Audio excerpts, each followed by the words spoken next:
써도 끝이 안 나더라고요. 예.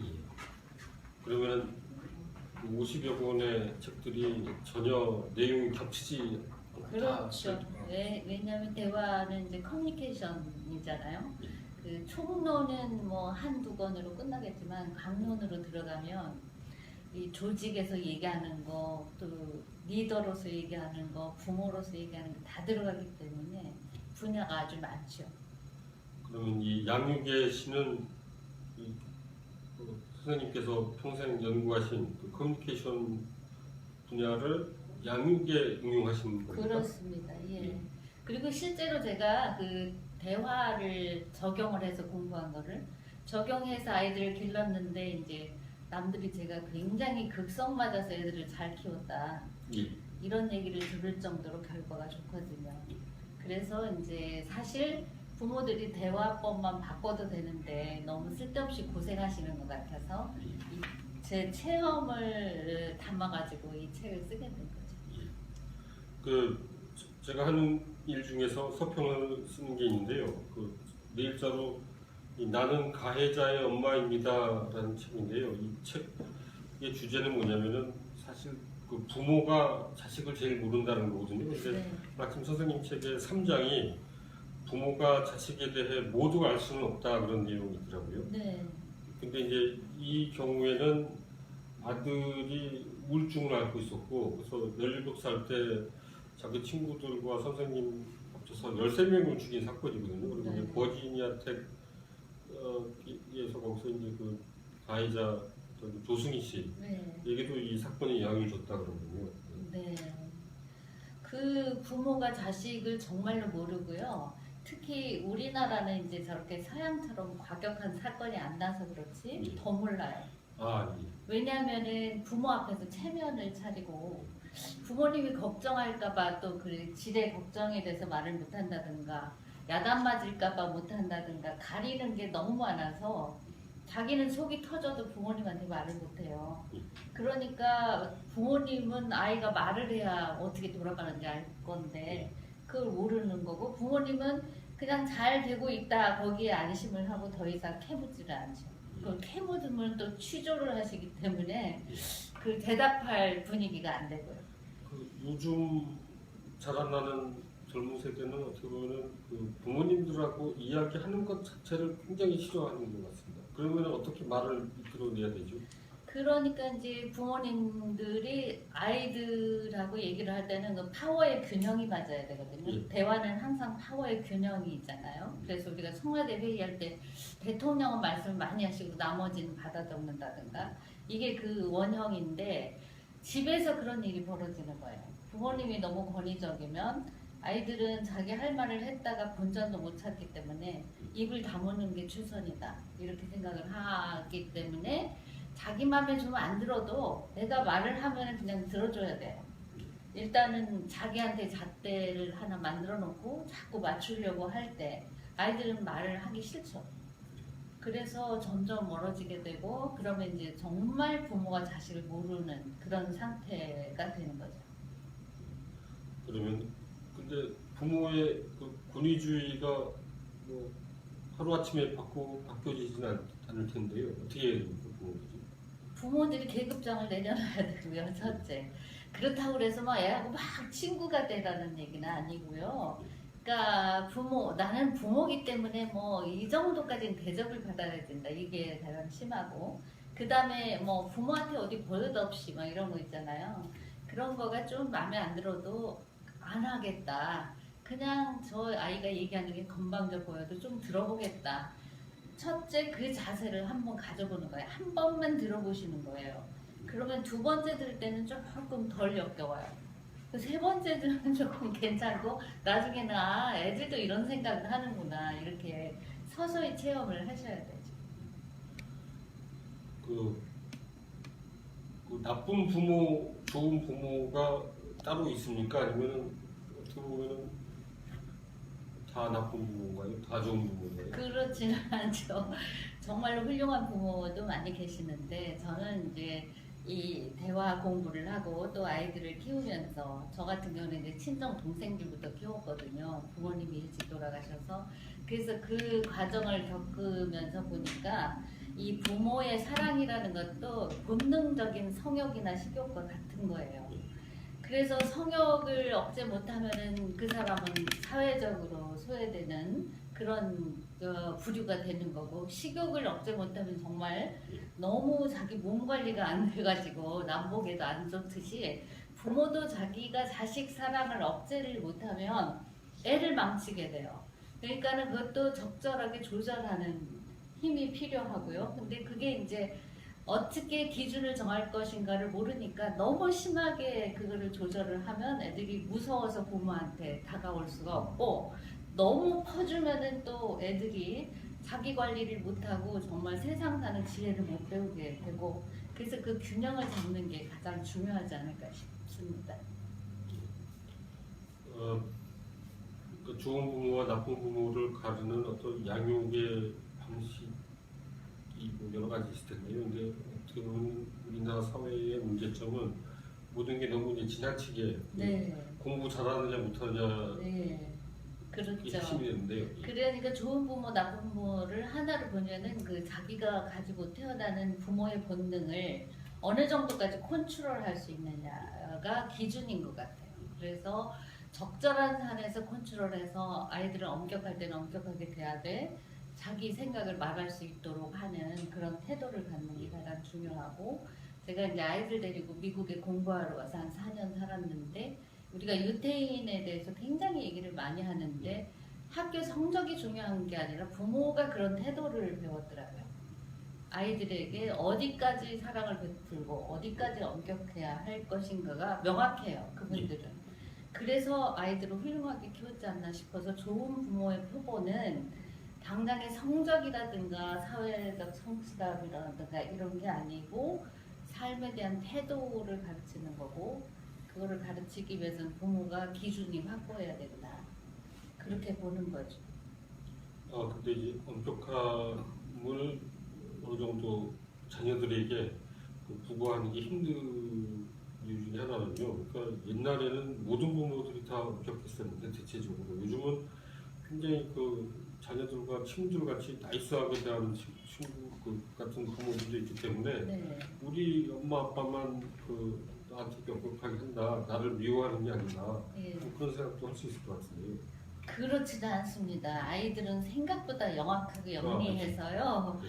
그 어른들의 마음을 읽어요. 어른들보다 훨씬 잘 읽어요. 그래서 이 부모가 야단을 칠 때도 나를 미워서 야단치는 건지 진심으로 나를 위해서 야단치는 건지 이거를 읽더라고요. 그러니까 어떤 면에서는 그런 아이들의 영특함을 부모들이 인정을 안 하기 때문에 어떤 무시하는 거죠, 사실은.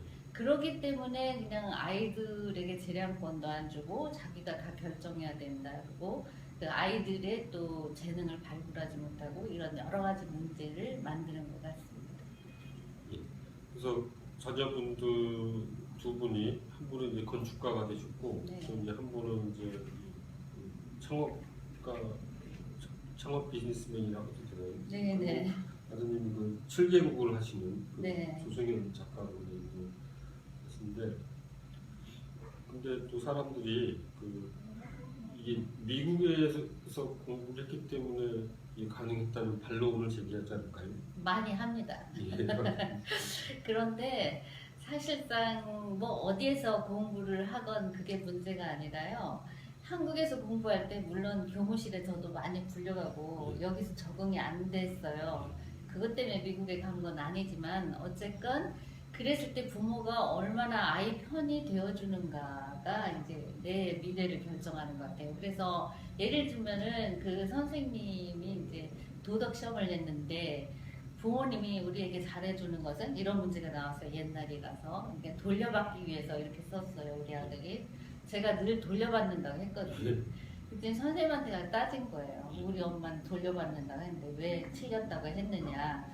그래가지고 얘가 교무실에 붙들려 있어갖고 제가 이제 선생님 호출을 받고 갔거든요. 그랬는데 결국은 그 선생님한테 제가 잘못했다고 빌지 않고요. 이 아이는 원래 그렇게 생각을 하니까 그냥 이해하세요, 이렇게 말을 했어요. 그러니까 그럴 때 애가 정말 잘못한 게 아닌데 부모님이 애가 굉장히 전적으로 잘못한 것 같이 얘기를 한다든가 하지 않고 어떤 거는 지지해주는 그런 자세가 중요하지 않나 싶거든요. 그런 것들이 오히려 바탕이 돼서 세상에 어떤 일이 있어도 이거를 헤쳐나가는 힘이 되지 않았나 싶고요. 미국 가면은 다 쉬운 것 같지만 이제 우리 아들도 그렇게 말해요. 맷돌 하나 매달고 공부하는 거, 수영하는 거하고 똑같다. 왜냐하면 영어라는 맷돌이 하나 매달리기 때문에 굉장히 쉬운 것 같이 얘기들을 하는데 사실은 그걸 뚫고 나오는 것 자체만으로도 굉장히 힘든 거다 이런 얘기를 해서 굳이 그 미국을 가서 또 성공해서 오는 얘가 그렇게 많지도 않아요 사실은. 그래서 꼭 미국을 갔기 때문이 아니라 맷돌을 매달아도 수영을 할 수 있는 힘을 길러주는 거 이게 중요하지 않나 싶어요. 질문이 두 개 들어왔습니다. 네. 처음부터 나쁜 부모는 없을 텐데 나쁜 부모로 변하는 이유가 있을까요? 라는 질문. 욕심을 못 내려놓는 거죠. 자기가 본능적으로 가지고 있는 자식 사랑.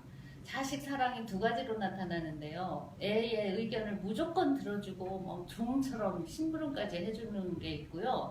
이 애가 어디까지는 성장해야 된다. 공부는 이 정도 해야 된다. 사회적 성공은 이만큼 해야 된다. 이것도 사랑이거든요. 그래서 그 두 가지를 자기가 가지고 자꾸 내밀면 자식은 너무나 힘들어요. 그래서 일단 그 부모 사랑이라는 본능을 좀 억제하고 이 아이는 그냥 독자적인 한 인생이다. 이렇게 객관적으로 바라보려고 노력을 해야 좋은 부모가 되는 거고요. 그거를 못하면 그냥 저절로 나쁜 부모가 되는 겁니다.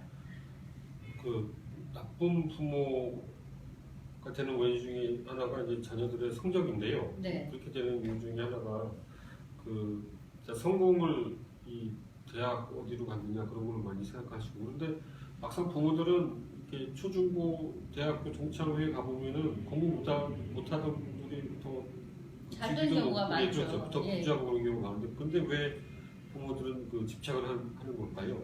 일단 이제 그 부모 세대는 그 어느 수준의 학교를 나오고 이런 사람들이 대체적으로 그 평균을 내면은 사회적으로 안정된 직업도 없고 인정도 받고 그래 왔기 때문에 그게 하나의 이제 모델이 돼서 거기다 자꾸 집어넣으려고 하는데 중요한 건 뭐냐면 시대는 앞으로 자꾸 나가기 때문에 부모들이 생각하는 방식의 공부라는 건 이미 뒤떨어진 거예요.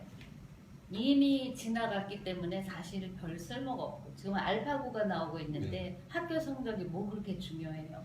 그 알고리즘 만들 만한 천재 말고는 공부 잘하는 게 그게 그거예요. 도토리 기재기가 될 거예요. 그러면은 거기다가 학교 성적에 밀어붙이면 얘가 딴 재능이 있는데 예를 들면 사진을 잘 찍는다든가 그림을 잘 그린다든가 그걸 못 하잖아요. 학교 성적에 매달리기 때문에. 그래서 이제 부모가 다 옳다. 내가 생각하는 옛날 방식을 밀어붙이겠다. 이거를 그만두셔야 되죠. 예, 두 번째 질문입니다. 좋은 부모가 되기 위한 노력에 무엇이 어떤 것이 있을까요? 일단 참아야 돼요. 왜냐면 부모의 욕심은 본능이기 때문에 애가 뭐를 못하면 자기가 못한 것보다 더 화가 나게 돼 있어요. 그리고 또 애가 잘하는 건 잘 안 보이고 아 쟤는 잘하는데 얘는 왜 이 정도밖에 못해? 자꾸 이렇게 되거든요. 그걸 내려놔야 돼요. 그러니까 정말 약간 부처님이 된 기분이랄까? 그런 생각으로 아유 뭐 이 애도 다른 거 잘하겠지 이렇게 자꾸 자기 자신을 설득해야 돼요. 그러니까 그래야지 자기 마음 내키는 대로 행동을 하면은 이제 나쁜 부모가 되는 거고 그게 심하면 이제 지금 번역하신 그 책, 소개하실 그 책에 엄마처럼 되는 거지 그렇게 큰 차이는 없다고 봐요. 아이가 그렇게 변하는 거는 순간이기 때문에 엄마의 어떤 행동, 말, 욕심 이런 것들이 총체적으로 만드는 거거든요. 세 번째 질문입니다. 오늘따라 굉장히 그 질문이 아주 그 기대하시는 분들이 많은 것 같은데요. 공부를 잘하고 못하고를 떠나서 하고 싶어하는 것을 하게 하는 그것을 전적으로 지지하는 부모는 좋은 부모일까요? 라는 질문. 네, 근데 이제 그게 또 위험한 점이 있어요. 왜냐면은 하고 싶은 거하고 잘하는 건 다르거든요. 그래서 자기가 하고 싶다고 해서 무조건 해주다 보면 이것도 저것도 안 하게 되는데 제일 좋은 거는 그냥 뭐를 하든지 일단 너 혼자 해봐라. 그 뒤에서 이렇게 지원하지 말고, 예를 들면 피아노 배우겠어요. 그럼 레슨을 얼른 시키고 이런 거 하지 말고 혼자 피아노를 쳐봐라. 아니면 뭐 어디 가서 공짜로 빌리든가 뭐 이런 식으로 해서 자기가 그거 안 하면은 정말 밥을 굶은 것처럼 힘들어요. 할 때 그걸 골라주셔야 돼요. 근데 어렸을 때는 이것저것 다 하고 싶거든요. 그런데 그거 하다 보면은 정말 사공이 뭐 많으면 배가 산으로 간다는 것처럼 아무것도 못하게 될 수가 있기 때문에 그때도 부모가 이제 인내심을 가져야 되는 게 애가 너무 안타깝고 너무 열심히 하겠다고 그러는데 아 저걸 안 해주면 어떡해 그러면 안 돼요. 그냥 자기가 혼자 알아서 찾아갈 때까지 좀 고통을 주게 놔둬야 돼요. 그걸 겪고 내가 고통스러워도 이건 넘어설 수 있다 이게 있어요 애들한테. 그걸 찾아낼 때까지 기다리시라 이거죠. 그런 다음에 그걸 선택해주면 그쪽에 전문가가 될 수가 있죠. 제 추측이지만은 요즘 젊은이들이나 이제 초중고 학생들이 주로 이제 가수, 연예인, 탤런트가 된다 그래가지고 거기서 좀 상당한 마찰. 그러니까 옛날에는 뭐 제가 자랄 때만 해도 뭐 철학자가 된다, 뭐 대통령이 된다, 장군 된다 그랬는데 요즘에는 이제 연예인, 탤런트 된다 그래서 네. 많을 것 같은데요. 저도 방송국 다닐 때 그런 케이스를 많이 봤는데요. 그 방송국 휴게실에 와가지고 계속 PD나 누구 만나면 길거리 지나가는 사람 하나 하게 해주세요. 막 이런 아이들이 있어요.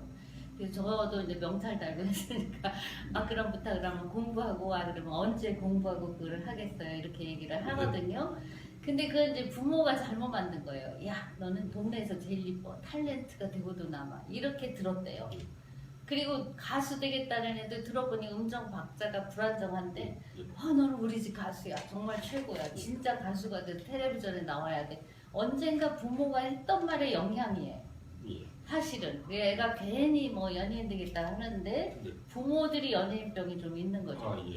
그래서 그거를 전수한 경우가 더 많고요. 제가 직접 만나게 봤기 때문에 이건 자신 있게 얘기할 수 있고요. 그 다음에 그것도 마찬가지예요. 성공한 연예인들은 혼자 집을 나가서 옥탑방에서 정말 바퀴벌레가 뚝뚝 떨어지는 데 살았던 뭐 현빈 그런 사람들도 그랬대요. 그런 과정을 겪도록 둬서 뚫고 나오면 그걸 밀어줘야 돼요. 그런데 이런 생각 드는데요. 양육도 중요하겠지만은 잘 될 친구는 어떻게 해서든 잘 되고 안 될 친구는 어떻게 해서든 안 되는 건 아닐까. 과연 양육이라는 게 어떤 차이를 나는 것일까 좀 회의 같은 거 좀. 그럴 수도 있는데요. 그런 이제 사람마다 타고난 재능이 다 다르잖아요. 그래서 세상이 돌아가는 거. 그러니까 사실상 부모가 이 애는 어느 방면에 잘 됐으면 좋겠다. 이 목표를 좀 낮추셔야 돼요. 그리고 아이가 사람마다 그렇잖아요. 막 나무를 보면 너무 즐거워서 그거를 막 대패질하고 이런 아이도 있을 수 있고 그럼 그걸 키워주면은 그 분야의 최고가 되는 거죠. 그래서 애가 타고난 재능에 따른 그 분야의 최고가 되는 걸 목표로 가지실 때는 실망도 덜하고 뭐 최고가 안 될 수도 있겠지만은 그래도 그 분야에서 두각을 나타냄으로써 자기도 보람을 얻고 이렇게 가야지 그게 양육이라는 거죠. 사실은 아이가 가지고 있는 재능을 감추지 말고 그걸 끄집어내서 계속 갈고 닦아서 그 한 분야에 일가를 이루도록 하는 그게 부모의 역할이다. 저는 그렇게 봅니다. 예, 또 들어왔습니다. 최근에는 부모가 바빠서 자식들과 시간을 많이 보내지 못하는데 한해 조부모님들의 이제 양육의 책임을 많이 넘어가는 것 같다고 이런 현상을 지적하셨고 여기에 대한 의견과 좋은 할아버지 할머니가 되는 법을 좀 가르쳐 달라고. 이렇게 저는 대가족을 정말 찬성하고요. 부모가 엄격하다면 할아버지 할머니가 해방부가 되셔야 돼요. 그리고 예를 들면 부모가 야 배꼽티는 왜 입어? 미쳤니? 그러면 할아버지가 야 배꼽티 이쁘기만 하다 그렇게 뒤에서 실적 이거를 어루만져 주는 역할을 하셔야 하기 때문에 조부모님이 그런 역할을 하신다면 행복한 거고요. 그러니까 할아버지 할머니가 너무 부모처럼 하려고 하실 필요는 없어요. 그 대신 기본적으로 해서는 안 되는 부모가 진짜 싫어하는 아킬레스 건이 있어요. 뭐 사탕을 주지 말라든가 그런 거는 좀 안 하시는 게 좋죠. 예. 그러니까 부모가 진짜 싫어하는 걸 하면은 애가 괴로워요. 왜냐면 부모와 조부모님이 갈등을 일으키니까 애가 가운데서 마치 이제 부부싸움하는 부모를 보는 것 같은 갈등을 느끼니까 그런 것만 좀 조심해 주시면은 나머지 사랑으로 감싸주시는 건 좋다고 생각하고요. 부모가 너무 애 사랑을 퍼주면 조부모님이 조금 엄격하게 해주시는 것도 방법이에요. 그런데요, 거꾸로 이제 미국에서 나온 조크인데요. 네. 이 손자 소녀란 무엇인가. 네. 얘들 갖다 아들 딸을 갖다가 이제 자랄 때 피해주고 싶은데 네. 이거를 안 죽인 거에 대해서 음. 그 하느님이 그 주시는 선물이다. 네. 하느님이 너무 주시는 선물이 예뻐지시죠. 손자 손녀이기 때문에 네.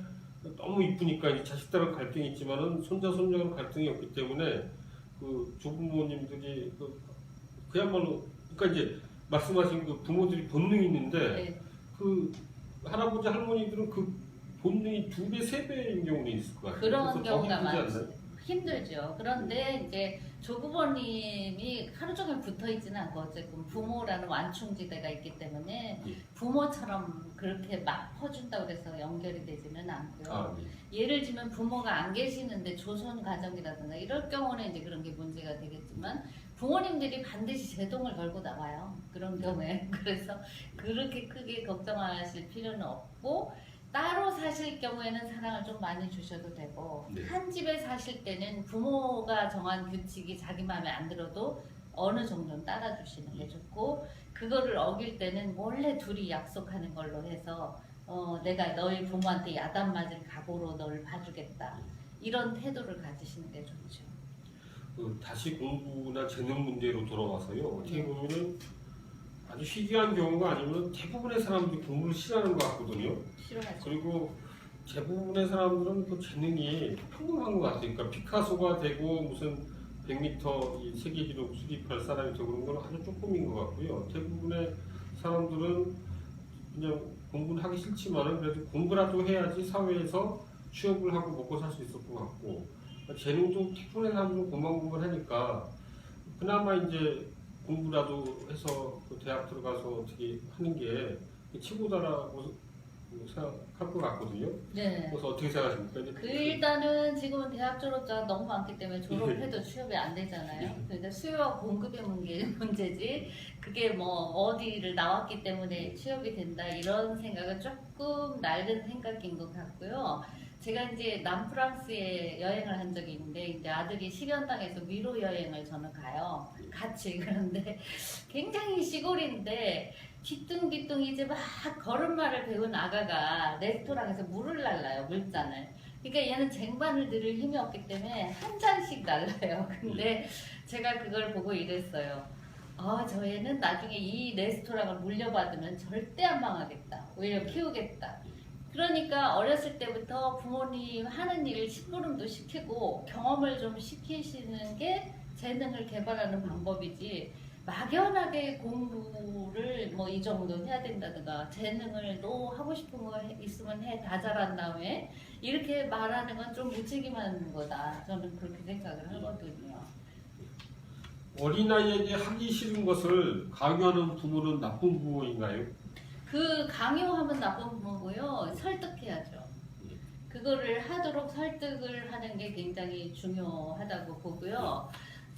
제 경험을 얘기를 하자면 이제 우리 큰 아들이 원래 그 수학을 좀 잘했어요. 어느 정도. 그래가지고 공대를 간다 그러길래 너는 어려서부터 레고를 너무 멋지게 쌓던데 건축과를 가지 그러니 그랬더니 건축과는 공대에 비해서 약하대요. 그러면서 잘난 척을 해서 그럼 가라 그랬더니 2년 다니더니 자기 수학 성적으로는 미국의 명문대 공대를 수업을 제대로 받기가 어렵다 결론이 났대요. 그래서 다시 건축과를 간다 그러길래 근데 미국은 건축과가 아트스쿨에 들어있어요. 그래서 공대가 아니기 때문에 다시 1학년부터 다녀야 되는 거예요. 그래서 그럼 나는 학비를 줄 수 없다. 네가 학비를 해결할 거면 바꿔라 그랬어요. 그렇게 얘기를 했더니 수석 졸업했거든요. 그래서 4년 내내 장학금을 받고 대학원까지 학비를 한 푼도 안 내고 다니더라고요. 이게 결국은 뭐냐면 자기가 하고 싶다는 걸 제가 억지로 말려갖고 기어이 건축과를 보냈다면은 아마도 그대로 못했을 거예요. 그런데 그걸 그냥 안 말리고 놔뒀다가 자기가 돌아올 때 길을 열어주니까 하듯이 그렇게 억지로 뭐를 하면은 하기 싫은 법이에요, 사람. 아이들이 어린 나이에 자신의 재능을 찾기란 쉽지 않습니다. 재능을 찾아주고 살려주기 위한 부모의 노력은? 이런 질문을 했습니다. 네, 그러니까 놀게 해야 돼요. 어렸을 때 유치원 때부터 막 학원 보내고 그러면 재능 절대 못 찾고요. 네. 저도 우리 큰아들의 재능은 그냥 놔두면 이 아이는 밥을 굶으면 절대 못 사는 아이인데 그 레고 블럭을 쌓으면요 이 두 끼를 굶어도 조용해요. 그래서 아 얘는 이렇게 쌓기를 좋아하는구나. 네. 그런 다음에 이제 제가 한 일은 뭐냐면 유명 건축물에 관광을 시켰어요. 예. 그래서 이거는 암흑의 건축가가 지은 건데 그러면서 이제 그때 살살 설득과 꼬심에 들어가요. 그러면서 근데 야 이게 숫자가 안 맞으면은 벽이 무너지겠지. 수학을 좀 해야겠네. 이렇게 얘기를 했어요. 그랬더니 수학 공부를 그렇게 열심히 해서 걔가 수학을 잘하게 된 거거든요. 예. 원래 잘한 게 아니라. 그래서 부모의 역할은 보이지 않게 뒤에서 수레를 앞에서 끄는 게 아니라 뒤에서 미는 역할. 이게 중요하다고 생각합니다. 예. 제가 인터뷰했던 데니스 옹 그 세계적인 로봇학 네. 교수님께서도 지금 이렇게 연구 성과가 뛰어나게 된 이유 하나가 어렸을 때 굉장히 많이 노셨다. 이제 네. 그 자연에서 흙 장난하고 그러고 나무 위에 올라가고 그런 거 하셨다고 하셨거든요. 근데 뭐 같은 의견을 말씀해 주신 것 같고, 근데 설득하는 법을 배우는 것하고, 그러니까 애들한테 이제 하기 싫은 거를 시키고 이제 또 긍정적인 것 갖다 시키려면 설득을 해야 되고요. 또 이제 본능을 죽여야 되는데 그 설득하는 법을 배우고 본능을 죽이는 법을 갖다가 배우려면은 시간이 어느 정도 들까요? 지금 몇 달이라는 게 있습니까? 아니면 각오가 어느 정도인가에 달렸겠죠. 예를 들면은 이제 그 설득의 가장 좋은 기술은요, 지시어를 없애는 거예요. 이거 해라, 저거 해라. 이걸 저도 절대 안 했어요. 저도 이제 유태인 교수님한테 무지하게 깨지고 난 다음에 고친 건데, 그래서 예를 들면 숙제를 절대 안 해요, 우리 애들이. 그리고 계속 놀아요. 그러면 숙제 안 해도 되니? 이렇게. 물어보면 자기 입으로 해야 되는데요. 이렇게 말을 하게 돼 있어요.